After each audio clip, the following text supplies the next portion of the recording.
bienvenidos. Esta es una entrevista para nuestro canal de YouTube de GeoCe. Teniendo en cuenta el panorama en el que vivimos, hemos visto por conveniente entrevistar a un invitado especial para que nos explique más o menos cuál ha sido la repercusión de esta crisis política en el ámbito laboral. Para ello, contamos con Fernando Cuadros Luque, economista laboral, especialista en materia pública laboral también, quien nos va a hablar el día de hoy cuáles han sido las implicancias de esta crisis que hemos vivido en la última semana en el ámbito laboral. Buenas tardes, ¿cómo están todos? Muchas gracias por la invitación. Es un gusto para mí poder participar en esta entrevista con GeoCe, ¿no? Este grupo de estudiantes y exalumnos de la Universidad Católica. Gracias, doctor. Doctor, nuestra primera pregunta y lo que básicamente nos trae aquí para entrevistarlo a usted es: ¿cuál cree usted que ha sido la implicancia directa de esta última semana, de lo que hemos estado viviendo, las marchas, esta inestabilidad en el ámbito laboral? ¿Usted cree que haya habido una repercusión concreta y directa? En realidad ya estamos en un contexto bastante complicado, bastante complejo, producto de la pandemia del COVID-19. Vimos sufriendo pues una crisis sanitaria que implicó una cuarentena, una paralización de la economía para preservar la salud de la población, y eso a su vez generó que muchas actividades económicas no puedan operar, que se afecte, digamos, la actividad de determinadas ramas, de las no esenciales, y que esto genere también distintos efectos en el empleo y en los ingresos laborales. Básicamente la pérdida del empleo. Entonces, digamos que esta crisis política, que no ha sido tan larga, digamos que se enmarca pues ya en ese contexto de afectación económica y de crisis sanitaria que estamos viviendo, ¿no? Igual, evidentemente, pues ninguna crisis política ayuda a mejorar las cosas, ¿no? Bueno, felizmente ya se ha superado el impasse, la situación, y esperemos pues que en adelante se puedan tomar las mejores medidas. Pero sí hay que señalar que producto pues de la pandemia estamos en una situación en la que se llegaron a perder en el segundo trimestre de este año casi 7 millones de empleos a nivel nacional. De esos 7 millones, hacia el tercer trimestre del año, todavía hay 3 millones que no se recuperan, ¿no? Todavía hay 3 millones de personas que perdieron su empleo durante la pandemia, de todo tipo, ¿no? Empleo formal, informal, dependiente, independiente, que no han podido recuperar sus puestos de trabajo. Entonces todavía estamos en una situación complicada en el país, ¿no? En términos de todavía paralización de algunas actividades, digamos que ciertos segmentos de la economía no han podido recuperar sus niveles de ventas observados previamente a la crisis, y también estamos en un contexto todavía de pérdida de empleo o de un gran bolsón de empleo que no se ha podido recuperar, ¿no? 3 millones a nivel nacional, y también ha habido una afectación de las condiciones laborales. Si bien hay personas que han podido reengancharse un puesto de trabajo, lamentablemente lo han hecho en peores condiciones que las que tenían antes de la crisis, ¿no? Por ejemplo, esto se ve reflejado en el nivel de ingresos de los trabajadores. En el caso de Lima Metropolitana, hacia el trimestre que incluye los meses de agosto, septiembre y octubre, los ingresos promedio de los trabajadores se redujeron en alrededor de 15%, que es una disminución importante, pues, ¿no? en el poder de compra de las personas, ¿no? Como resultado de la caída de la demanda, ¿no? De la menor contratación, de la pérdida de empleo y de la precarización del empleo en general. Asimismo, hay que señalar también que en esa misma línea la masa salarial, que es la suma de todos los ingresos laborales de los trabajadores, en este caso en Lima Metropolitana, en el periodo que menciono, también se redujo, ¿no? En un poco más del 33%, un poco más de un tercio, lo cual nos muestra pues que no solamente se ha perdido el empleo, sino que incluso en el caso de aquellas personas que han podido recuperar su empleo, lo han hecho en peores condiciones que antes, ¿no? Lo cual se refleja también en el incremento de la tasa de subempleo o empleo precario en Lima Metropolitana, en este caso, ¿no? Que es la fuente más reciente, donde se observa pues que este subempleo creció del 33 al 45%, ¿no? En el trimestre que va de agosto a septiembre, octubre de este año, comparado con el mismo trimestre del año anterior. Entonces, claramente, estamos en una situación, digamos, negativa, ¿no? En términos económicos y laborales. El PBI todavía sigue cayendo, no ha logrado recuperarse aún.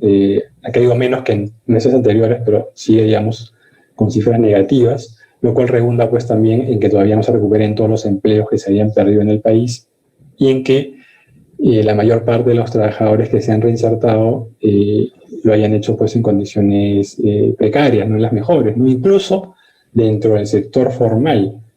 Hay que tomar en cuenta que en la pandemia, hacia la quincena de junio, se llegaron a perder 260.000 empleos netos formales privados, ¿no? A lo que habría que adicionar los más de 300.000 trabajadores que ingresaron a la figura de la suspensión perfecta de labores y que se quedaron sin ingresos laborales, por ende, ¿no? Entonces, hablamos de cerca de 600.000 trabajadores formales del sector privado que se quedaron sin ingresos, ya sea porque perdieron su empleo o porque o sea, que se quedaron bajo el ámbito de esta licencia sin goce de haber, ¿no? Permitida por la suspensión perfecta de labores. Entonces, incluso en el sector formal todavía no se terminan de recuperar los empleos perdidos, no todos los que están en suspensión perfecta de labores se han reincorporado. Y hay que señalar que de todos los reingresantes al sector formal privado, lamentablemente solo el 8% está siendo contratado bajo la modalidad a plazo indeterminado, ¿no? Con un contrato estable, digamos que con estabilidad en el trabajo. Mientras que el 92% restante, la gran mayoría, está siendo contratada bajo las modalidades a plazo fijo, ¿no? Contratos temporales, que implican pues un empleo formal pero precario, ¿no? Porque limitan el ejercicio de derechos colectivos, ¿no? Limitan la posibilidad de sindicalizarse y negociar colectivamente mejores salarios y condiciones de trabajo, además de otros efectos negativos, ¿no? Como las restricciones que generan para que los trabajadores accedan en buenas condiciones al sistema financiero, ¿no?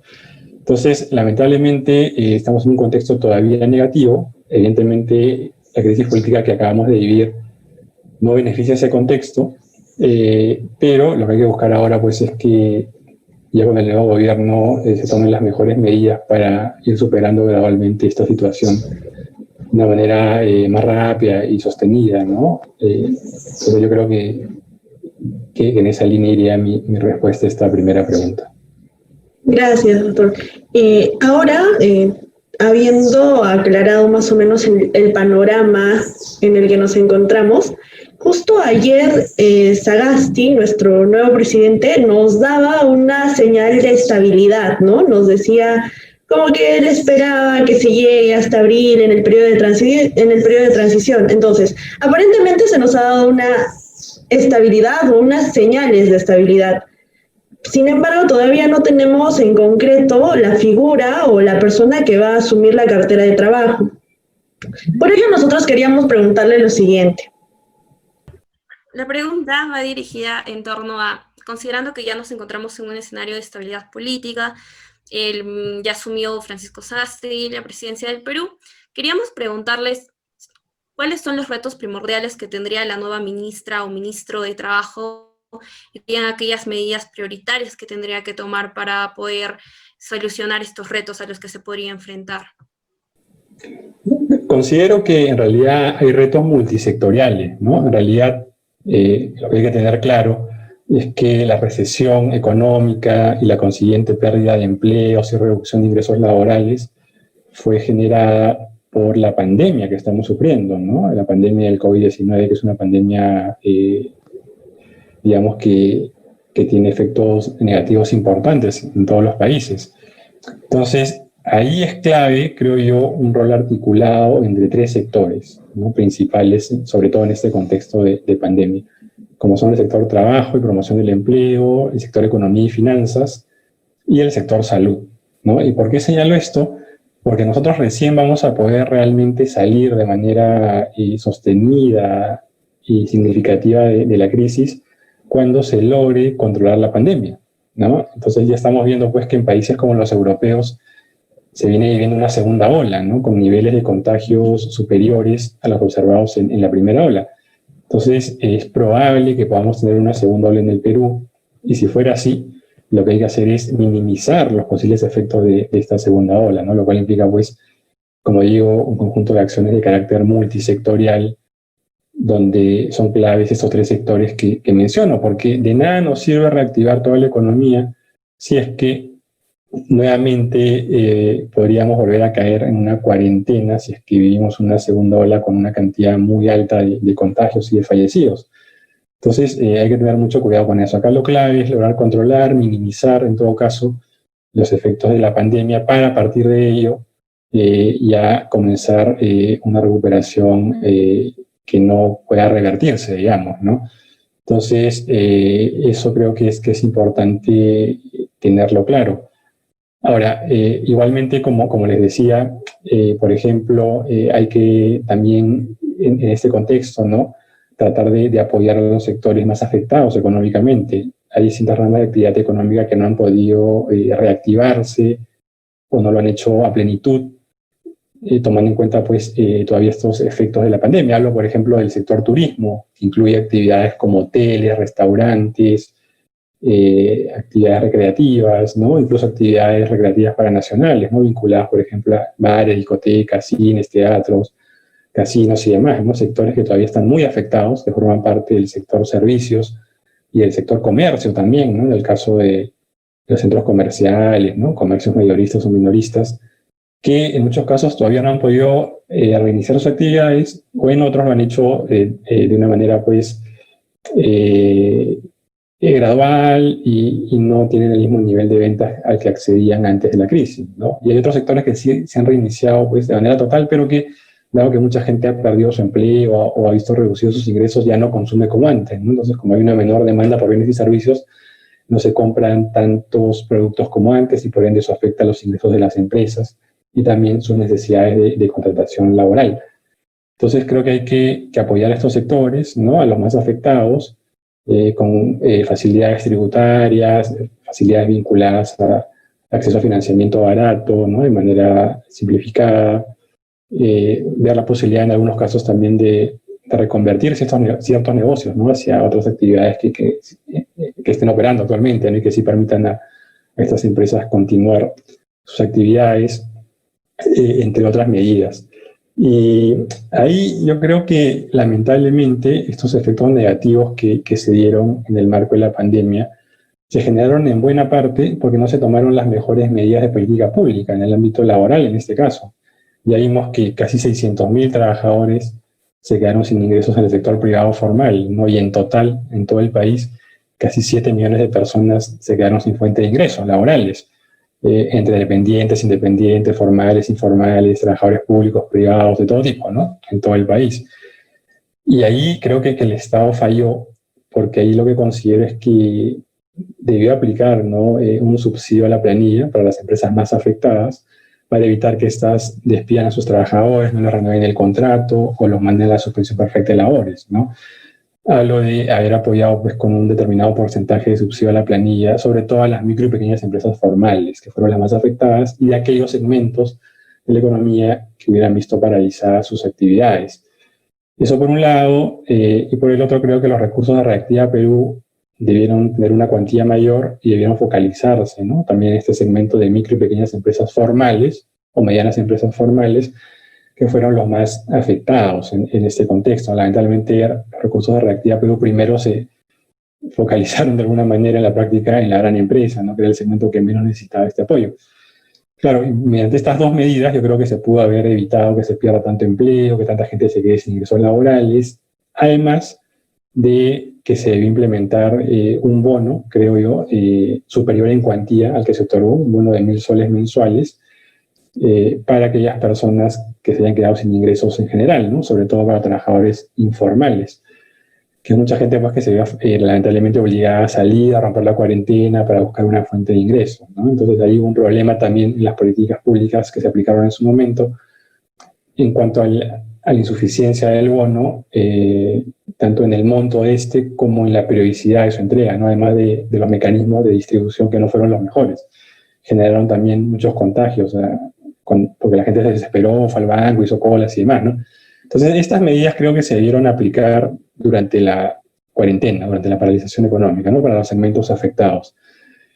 Ahora ya no es tan necesario aplicar estas medidas, ¿no?, sino más bien focalizarlas en los segmentos más afectados, ¿no?, que siguen sin reactivar sus diversas actividades económicas. Pero bueno, si es que viene una segunda ola, más fuerte que la primera que tuvimos, como está bien en Europa, pues habría que pensar quizás en aplicar este tipo de medidas ahora sí en este contexto para evitar nuevas pérdidas de empleo e ingresos para los trabajadores, ¿no? Pero creo que aquí es clave en este momento, como digo, una labor multisectorial, ¿no? Que se articulen las políticas públicas, sobre todo de salud, trabajo y promoción del empleo, y que busquen también, pues, que no solamente haya una reinserción laboral, sino que esta reinserción laboral sea en las mejores condiciones, empleos formales, de calidad, estables, entre otros, ¿no? Creo que en esa línea se debería ir, además, pues, de fortalecer la inspección laboral, la fiscalización del cumplimiento de toda la normativa laboral, incluso en materia de seguridad y salud del trabajo, ¿no? que muchas veces se incumplió durante la cuarentena, lamentablemente. Creo que estos son algunos de los temas que se tienen que tener en cuenta para desarrollar políticas en el corto plazo. En el mediano plazo, si es que vemos que volvemos a afrontar una segunda ola, habría que tratar de minimizar ello. Gracias, doctor. Justamente usted tocaba el tema de los subsidios. Esa era una pregunta que nos veníamos haciendo a lo largo de este tiempo porque esas han sido las medidas más concretas que ha tenido el Estado, ¿no? Salió un primer subsidio y ahora hace poco también salió otro. ¿Usted cree o ve posible la entrega de un próximo subsidio y que la medida en general de la entrega de subsidios sea la más idónea para afrontar la caída, por así decirlo, de las empresas? Ahí, como señalaba, en realidad el subsidio se debió aplicar durante la cuarentena, ¿no? Que fue la etapa en que las empresas estuvieron paralizadas mayoritariamente, ¿no? Gran parte de ellas. Y es un subsidio que se debió focalizar en las micro y pequeñas empresas formales que hayan dejado de operar producto de la cuarentena, ¿no? De la paralización económica. Lamentablemente, como tú bien señalas, se dio un primer subsidio, pero que fue un único subsidio, un solo pago, que equivalía al 35% de la planilla de aquellos trabajadores que ganasen hasta 1.500 soles al mes, ¿no? Que no cubría a todos los trabajadores, ¿no? Y que tenía el problema de que no se focalizó adecuadamente, porque cualquier empresa, estuviese operando, no fuera micro, pequeña, mediano, grande, podía acceder a ese subsidio. Entonces no fue, digamos, la política más eficiente, además que se aplicó una sola vez. Entonces no fue una medida adecuada, ¿no? Para lo que estábamos viviendo en ese momento. Pero lo que yo sí creo es que en ese momento lo que se debió aplicar fue un sistema escalonado de subsidios a la planilla. Por ejemplo, ¿no? El Estado debió subsidiar el 80% de la planilla de las microempresas formales que hayan dejado de operar durante la cuarentena, el 60% de la planilla laboral de las pequeñas empresas formales también, y el 50%, 40% de las medianas empresas, ¿no? Como una manera de evitar que estas empresas se vieran obligadas a despedir trabajadores, a no renovarles el contrato o a enviarlos a la figura de la suspensión perfecta de labores y dejarlos sin ingresos.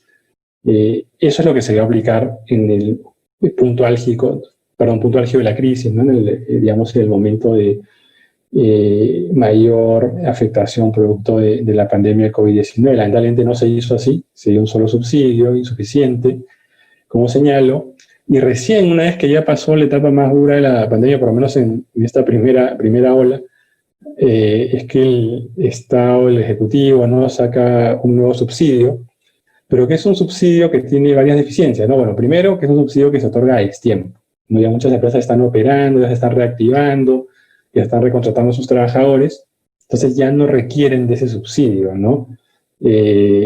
Y otro gran problema es que es un subsidio que se da tanto para la contratación temporal como para la contratación a plazo indeterminado, ¿no?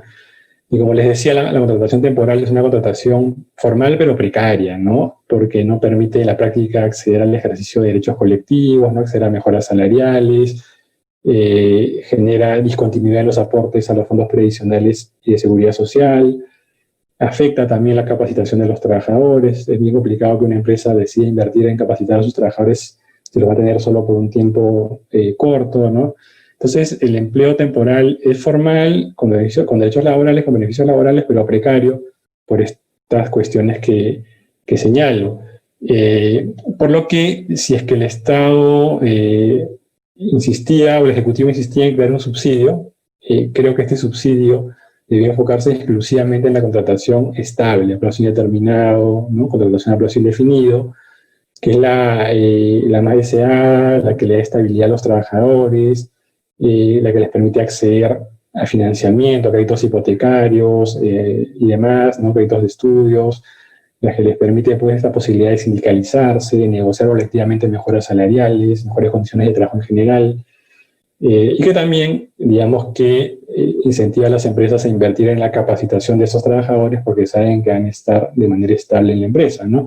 Entonces, este subsidio se ha dado a destiempo y no se ha focalizado de la mejor manera, ¿no? Porque se subsidia tanto contratación temporal como indefinida.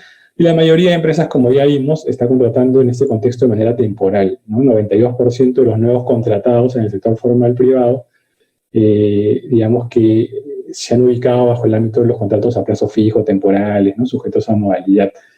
Entonces, que vamos a seguir subsidiando esa contratación temporal que precariza las relaciones laborales, no creo que era la mejor política a seguir, ¿no? Como digo, esto se debió aplicar varios meses atrás y si lo queremos aplicar ahora, o si el Ejecutivo lo quiere aplicar ahora, como ya lo está haciendo, debió centrarse únicamente en fomentar los contratos estables a plazo indeterminado, sobre todo en aquellos segmentos empresariales que estuvieron más afectados por la crisis, ¿no? Hablo de micro y pequeñas empresas formales, ¿no?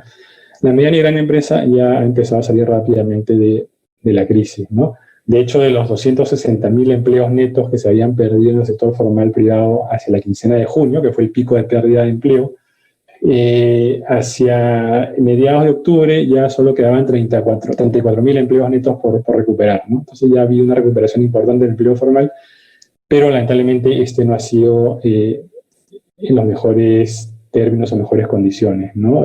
Dado este uso intensivo de la contratación temporal. Ya antes de la crisis, 7 de cada 10 trabajadores formales, o 2 de cada 3, estaban contratados de manera temporal en el sector privado, ¿no? Y solo 3 de cada 10 o 1 de cada 3 estaban contratados a plazo indeterminado. Y ahora, con este mayor uso intensivo de contratos temporales, la cosa va a empeorar, ¿no? Entonces yo creo que habría que rediseñar este subsidio y focalizarlo bien en los segmentos que realmente requieren de este tipo de medidas, ¿no? Además de continuar con las facilidades crediticias para los segmentos más afectados, ¿no? Vía programas como Reactiva Perú o este fondo para MIPES, que permiten acceder a las empresas a crédito barato, ¿no? Con tasas de interés bastante bajas, dado digamos, mecanismo de garantía estatal brindado por el Poder Ejecutivo que ayuda a bajar esos costos de financiamiento para las empresas, además del periodo de gracia que les da. Habría que pensar en ese tipo de mecanismos, ¿no? Además de mecanismos que busquen mejorar la empleabilidad de los trabajadores, ¿no? Por ejemplo, vía los programas de capacitación laboral del Ministerio de Trabajo que deberían fortalecerse en cuanto a presupuesto, en cuanto a pertinencia, en calidad de la capacitación brindada, para también facilitar la inserción laboral de los trabajadores. Entonces, en esa línea iría mi respuesta a su tercera pregunta. Muchas gracias, doctor Fernando Cuadros. Creo que es importante tomar con precisión todas las respuestas que usted nos ha brindado. Es necesario también evaluar el contexto de la pandemia, ver que ahora se presentan nuevos retos que tiene que asumir el Ejecutivo y nada, que se implementen las mejores medidas, ¿no? Vemos que se han implementado cosas que hay que tomar a la reflexión, ver ahora en un futuro qué medidas serían más acordes o pertinentes para poder salir de esta crisis, ¿no? También sanitaria, política, de la que ya habríamos salido, y que se enfoque también en un aspecto diverso, ¿no? Como usted lo mencionaba y también ayer lo escuchábamos del presidente, se han tomado medidas que tal vez son para un sector, pero creo que deberíamos ver cómo implica a varios actores que se habrían envuelto dentro de esta problemática. Queremos agradecerle por participar de esta entrevista y brindarnos sus apreciaciones respecto a estos temas tan interesantes. Y también queremos invitarlos a todos nuestros suscriptores y suscriptoras a estar atentos a nuestro canal de YouTube, donde vamos a estar subiendo contenido importante y relevante en materia laboral. Muchas gracias. Muchas gracias a ustedes. Ha sido un gusto poder participar en este espacio brindado por GEOCE, ¿no? Este grupo de alumnos que buscamos generar debate, en este caso en el ámbito laboral y del empleo, ¿no? Ha sido un placer. Hasta otra oportunidad.